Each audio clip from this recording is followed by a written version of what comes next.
রহমানির রহিম। শেকড়ের টানে নয়, শেকড়ের খোঁজে নয়, স্বয়ং শেকড়ে উপস্থিত আমি নাজমুল আলম ভূঁইয়া, এবং আমার সামনে যিনি বসে আছেন উনি আমারই দাদা জনাব আব্দুল মালেক ভূঁইয়া। এবং আমরা এখন ঠিক এই মুহূর্তে যে বাড়িটাতে উপস্থিত রয়েছি এটি আমাদের আদি নিবাস জনাব আব্দুল বাসির ভূঁইয়ার নিজ হাতে নির্মিত শতবর্ষী পুরনো একটি মাটির ঘর। এবং আমার সাথে যিনি রয়েছেন আমার দাদা শ্রদ্ধেয় আব্দুল মালেক ভূঁইয়া, উনি বাসির ভূঁইয়ার অষ্টম সন্তানের মধ্যে উনি হচ্ছে পঞ্চম পুত্র সন্তান, এবং অষ্টম পুত্র সন্তান ব্যতীতেও উল্লেখযোগ্য উনার আরো 5টি মেয়ে ছিল। দ্যাট মিনস বাসির ভূঁইয়ার 8 এবং 5 13 জন সন্তান।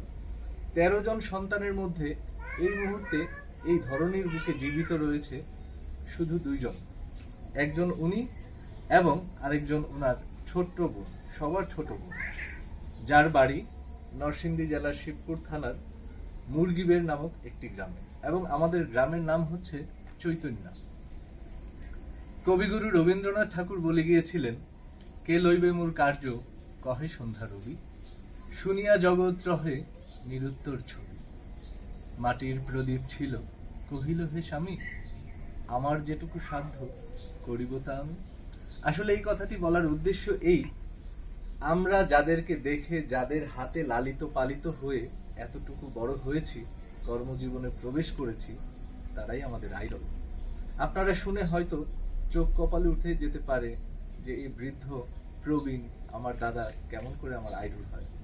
আপনারা যারা উনাকে 1960, 70, 50, 80 এবং 90-র দশকে দেখেছেন, they will be bound to say definitely that how much smart he was. এটা আমি স্বয়ং রাজসাক্ষী, আমার নিজের চোখেই দেখা। চলুন আমার দাদার সঙ্গে কিছু গল্প করা যায়। দাদা আসসালামু আলাইকুম। ওয়ালাইকুম আসসালাম ওয়া রাহমাতুল্লাহি ওয়া বারাকাতুহু। কেমন আছেন? হ্যাঁ, ইনশাআল্লাহ আমরা ভালোই আছি। আসলে ভাবতে আমারও আশ্চর্য লাগে, যার বয়স আমি অনুমান করে বলতে পারি 104 অথবা 5 ক্রস করে গেছে, এই অবস্থায় রমজানের মাঝেও আমি দাদাকে জিজ্ঞেস করলাম কেমন আছেন। Loudly he answered me that আলহামদুলিল্লাহ, by the grace of almighty Allah আমি ভালো আছি। আসলে ওনাদের বর্ণাঢ্য জীবন এবং কেরিয়ার, বিশেষ করে আমার দাদার বর্ণাঢ্য জীবন এবং কেরিয়ার নিয়ে ছোট্ট একটা আলোচনা করতে চাই। সেটা হচ্ছে জন্ম, বেড়ে ওঠা, পড়াশোনা, ওনার কর্মজীবন, ওনার ব্যক্তিগত জীবনের সফলতা, ইতিবৃত্তান্ত। যদিও উনি আমার দাদা হয়, আমি ওনার নাতি হই, বয়সে তো অনেক ছোট, যেটা মানে সীমানা নেই। তারপরে খুনসুটির মাধ্যমে আমাদের দাদা নাতির ছোট্ট একটা ক্লিপ এই গুগলের আর্কাইভে বন্দী হয়ে থাকুক, এটাই আমার প্রত্যাশা। দাদা আপনার জন্ম অনুমান করে বলতে পারবেন কি কত সালে? অ্যারাউন্ড 1920। 1934।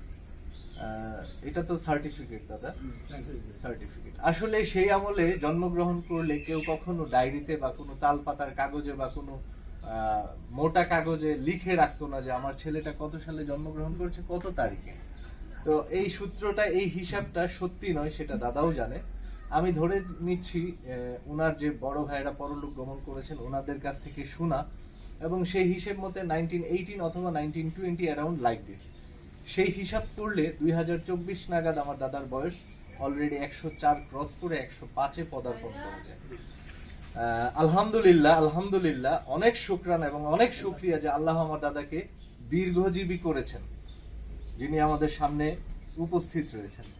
দাদা আপনার বেড়ে ওঠা তো এই গ্রামে, তাই না? চৈতন্য গ্রামে বেড়ে ওঠাটা দাদা আপনার কেমন ছিল? হাসি খুশি, গরু চড়ানো, রাখালের কাজ করা, সেই সাথে পড়াশোনা চালিয়ে যাওয়া, বাবার কর্মক্ষেত্র দেখাশোনা করা, বাবার গৃহস্থী কাজ দেখাশোনা করা। ছোট্ট 1 মিনিট অথবা 2 মিনিটের ভাষণ দাদা বলবেন কি আমাদেরকে? কেমন ছিল তখনকার পরিবেশ, তখনকার আমাদের অঞ্চলের অবস্থা? এইরকম সুন্দর রাস্তাঘাটও তো বিদ্যমান ছিল না। মানুষজনের জীবনযাত্রার মান তখন কেমন ছিল, কতটা কষ্টের ছিল, কষ্ট করে তারা তাদের আর্নিংস করতো, সেই আর্নিংস দিয়ে তারা তাদের বাচ্চা কাচ্চাকে লালন করত, সেটা আপনার চোখে 1930-40-এর দশকে দাদা কেমন ছিল, যেটা শুনলে আজও আমরা শিহরিত হই। আমার বিশেষ করে ব্যক্তিগতভাবে এই ধরনের কল্পকাহিনী নয়, জীবনের সত্য কথা শুনতে আমার নয় বরং সবারই ভালো লাগে, আশা করি। দাদা কেমন ছিল তখনকার জীবনযাত্রা? সবার বাড়িতেই তো গরু ছিল। তখনকার জীবন তো খুবই ভালো ছিল। তখন আমাদের মোবাইলে গরু ছিল, 30-40টা গরু থাকতো। 20-40টা গাই গরু। দোয়া, দুধ দোয়াইতো আমার বাবা, এরকম বড় কড়াইয়ের মধ্যে দুধ ডাল দিত। এবং দুধের সেই স্বরের গন্ধ মৌ মৌ করতো, প্রায় 2 আঙ্গুল উঁচু হয়ে সেই দুধের কড়াইতে সর পড়তো। এই সরটা দিয়া আমার আব্বা খাইছে প্রথম। আলহামদুলিল্লাহ, আমার গায়ের লোম এখনো দাঁড়িয়ে যাচ্ছে দাদার মুখ থেকে সেই সত্য কথা শুনে। পড়াশোনা দাদা আপনার কোথায় ছিল? প্রাথমিক পড়াশোনা, প্রাথমিক স্কুলের পড়াশোনা? প্রথম স্কুল ছিল আমাদের গ্রামে, প্রাইমারি স্কুল চৈতন্য গ্রাম। আমাদের গ্রামেরই একটি চৈতন্য সরকারি প্রাথমিক বিদ্যালয়, যেটার এস্টাবলিশমেন্ট 1920-তে মেবি না দাদা, সেটা হয়েছিল আমাদের চৈতন্যর উত্তর পাড়াতে। ওই স্কুলের দাদার প্রাথমিক শিক্ষার হাতে খড়ি হয়। তারপর হাই স্কুল। তখন পরে আমি হাই স্কুল, মরজাল হাই স্কুলে গিয়ে 1 বছর পড়াশোনা করার পরে পরে আমি এখান থেকে, এটা স্কুলটা একটু ডিস্টার্ব করতো, তখন এখান থেকে আমি সিরাজনগর, রায়পুরা সিরাজনগর হাই স্কুলে যাব।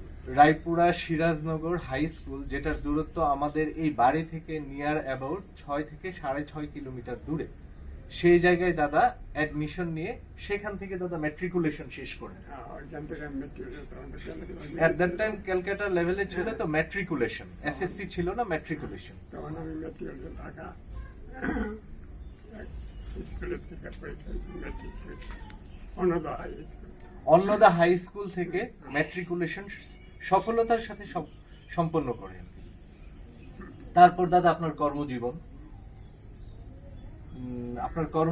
আফটার ম্যাট্রিকুলেশন দেন আপনার কর্মজীবন কোথায়?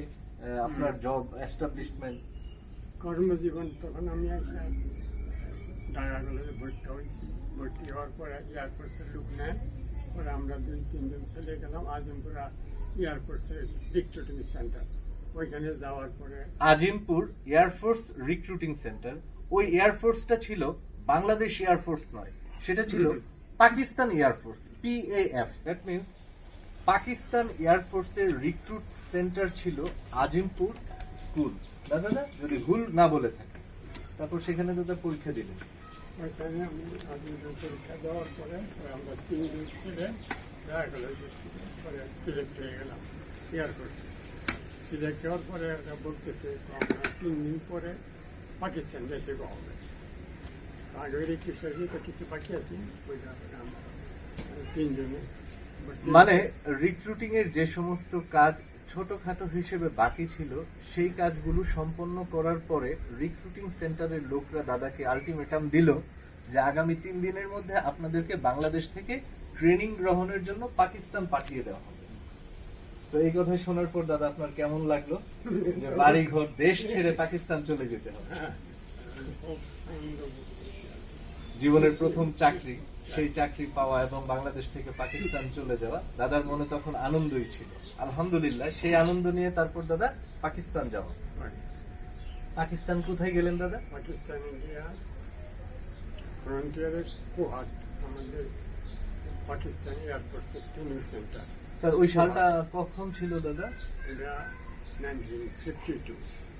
1 সেপ্টেম্বর, 1 সেপ্টেম্বর 1952, জাস্ট আফটার ভাষা আন্দোলন। ভাষা আন্দোলনের কিছু পরপরই সেপ্টেম্বরের 1 তারিখে দাদারা আজিমপুর রিক্রুটিং সেন্টার থেকে রিক্রুট হয়ে বাংলাদেশ থেকে চলে গেলেন পাকিস্তানের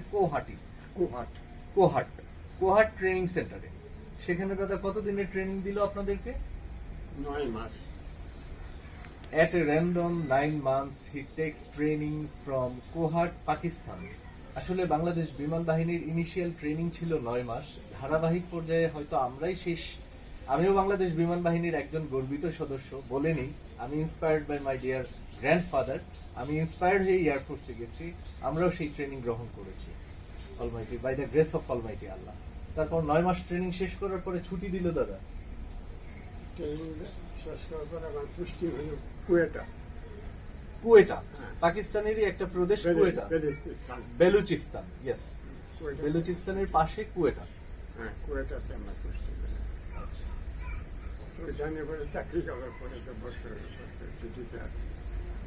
ধারাবাহিকভাবে এইরকম করেই দাদার চাকরির সময়কাল অতিবাহিত হতে চলল। তারই ভেতর দিয়ে কখনো বাংলাদেশে আসে, স্ত্রী, পুত্র, কন্যা, সন্তান সবার সঙ্গে। কন্যা বলতে নেই, দাদার 4 সন্তান। আমি তো সবকিছুই জানি, তারপরে বলছি। দাদা বিয়ে করে আমাদের নরসিংদী জেলার রায়পুরা থানার বাঙালিনগরের একটি প্রসিদ্ধ বংশে, যথেষ্ট ভালো বংশ। এবং আমার দাদুকে দেখেছি, আমার যতদূর মনে পড়ে, এই ঘর আর ওই ঘর আমরা কোনোদিন দাদুর উঁচু সরে কথা আমি শুনিনি। উনার মতো এরকম জেন্টল, এরকম ভদ্র একজন মহিলা আমার শ্রদ্ধায় মাথা নুয়ে যায়। ওনার কথা মনে করলে চোখ জলে ভিজে যায় বাধ্য। আমি যখন ছুটিতে আসতাম মাঝে মাঝে, দাদু আমাকে টেনে ডেকে নিয়ে ঘরে, এখানে একটা কুড়ের ঘর ছিল, এটাকে ডাইনিং হলও বলা যেত, সেখানে আমাকে নিয়ে খাওয়াতো। স্মৃতিকাতর হয়ে সেই কথাগুলো মনে পড়ছে। সেই দাদু নেই আজকে, দাদা আছে। যাই হোক দাদা, কর্মজীবন কত বছর শেষ করে বাংলাদেশ বিমান বাহিনী থেকে আপনি অবসর গ্রহণ করেন? এই বছর কমপ্লিট 30। করে আমি 1982-তে আমি রিটায়ার। সফলতার সাথে 30টি বছর বাংলাদেশ বিমান বাহিনীতে অত্যন্ত দক্ষতার সাথে কর্মজীবন সম্পন্ন করে 1982 সনে উনি অবসর গ্রহণ করেন। ওনার 4 সন্তান। প্রথম সন্তান জনাব মোয়াজ্জেম হোসেন ভুইয়া, দ্বিতীয় সন্তান জনাব মনোয়ার হোসেন ভুইয়া, তৃতীয় সন্তান জনাব সারোয়ার হোসেন ভুইয়া এবং চতুর্থ সন্তান জনাব মোহাম্মদ মুবারক হোসেন ভুইয়া, যিনি বর্তমানে বাংলাদেশ সেনাবাহিনীতে কর্মরত, যার পদবি ব্রিগেডিয়ার জেনারেল। এখন বর্তমানে ওনার কর্মস্থল রাজশাহী BIRC-তে। উনি ওনার বর্ণাঢ্য জীবনে যথেষ্ট সফলতার সাথে উনি ওনার জীবন সমাপ্ত করে শেষ দণ্ডে এসে উপস্থিত হয়েছে।